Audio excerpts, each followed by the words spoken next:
اللحظة ناخذ الرفاعي ليبيا. تفضل يا رفاعي. مرحبا اخي موسى. اهلا بك.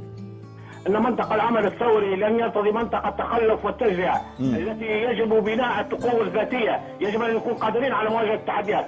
ان الجزائر والمغرب في عصر دولة الموحدين دولة واحدة، وفي عصر دولة اللامازيغية دولة واحدة، الذي يجمعهم أقصر وأكبر من الحدود. إذا يربطهم تاريخ مشترك وكفاح ومصير مشترك. سياسي الجزائر يعني كل الأطراف يتحملون مسؤولية كما قالوا يعني. قضية إقليم الصحراء الغربية التي هي جزء لا يتجزأ من المغرب ومن الوطن العربي، ان جمعيه الشعب العربي تريد الوحده العربية لا تجزئة المجزأة. طيب. اخي الكريم، ان وجه لومي لاخواني الثوار الاحرار في الجزائر، لديهم فئه هم المعوقين لمصالحه الجزائر والمغرب، لا تكونوا دعاة انفصال، بل لبنه للوحده للامه العربيه، لا تكونوا دعوة الهدم بل اداه بناء، داعمين ومسلمين بوحده اقليم الصحراء الغربيه بام المغرب. والسؤال، اليس انتم الجزائر ايدتم توحد الشيشان على الاتحاد الروسي وقصافه مع صربيا؟ انتم دعاة وحده للغرباء. شكرا لك رفاعي. يعني في نظري يعني الصحراء مسألة مفروغ منها، يعني الصحراء مغربية لا شك في ذلك، يعني شهادة جزائريين أنفسهم مثلا. شكرا لك يا هادي. مساء الخير أستاذ موسى. يا مرحبا بك. تحياتي لك ولقناة الحوار. تسلم. من المسؤول عن الخصومة بين المغرب والجزائر؟ سيدي إذا منحتني الوقت الكافي سوف أبين لك باختصار من المسؤول. على ما اعتقد كما يعتقد البعض من المغاربة، المسؤول عن استمرار هذه الخصومة هي قضية الصحراء الغربية وتصلب موقف المسؤولين في الحكومتين المغربية والجزائرية.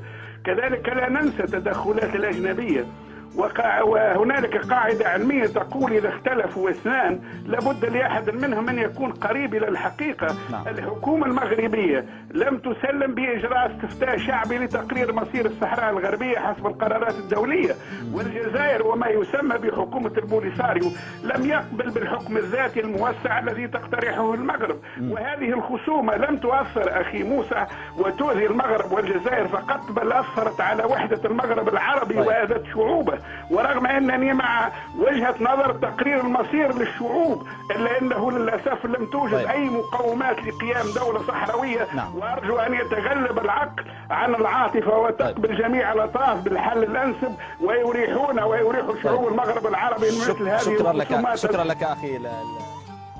ألو. أهلا بك يا مراد. السلام عليكم أخي الكريم. السلام ورحمة الله. مرحبا. والله الأخي، أولا عندي يعني زوج نقاط يعني أود الوضوح فيهم يعني. نعم. النقطة الأولى يعني هي هذا الخلاف بين السلطة، يعني في الجزائر ما عندناش سلطة شرعية تحكم، وخلافها واضح مع المغرب.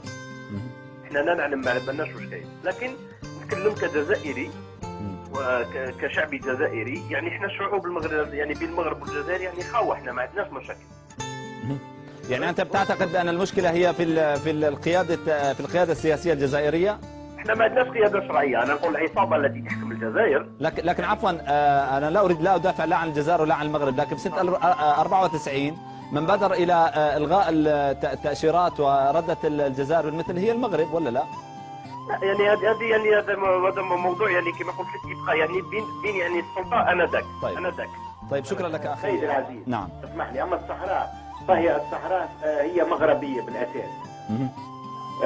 ونطلب معناها من الدولة الجزائرية أن ترفع يدها على الصحراء، فهي تفكك المغرب العربي الكبير بهذا الأسلوب.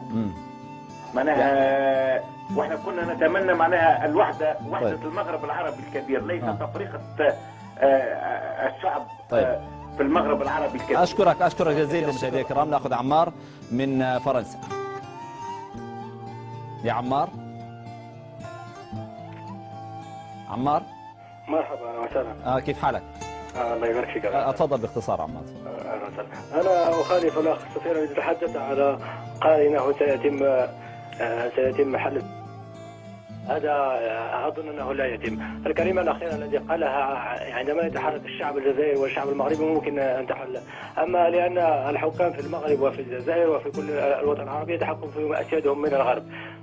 كانت هناك فرصة ذهبية للمغرب أن يدعم الجبهة الإسلامية للإنقاذ عندما فاز لان الجنرالات في الجزائر يدعمون الانفصاليين زورا وبهتانا في المغرب، فكان على المغرب ان يدعم الجبهه الاسلاميه للانعقاد. لماذا لم يدعم الجبهه الاسلاميه ردا على دعم الجنرالات؟ لكن اذا دعمها سوف يؤدي الى مزيد من الشرخ يعني بين البلدين. الجزائر تدعم جبهه البوليزاريو، وهي يعني تقول هذا صراحه، وهذاك يدعم جبهه الانقاذ، وفتنا بالحانه بمانع يعني.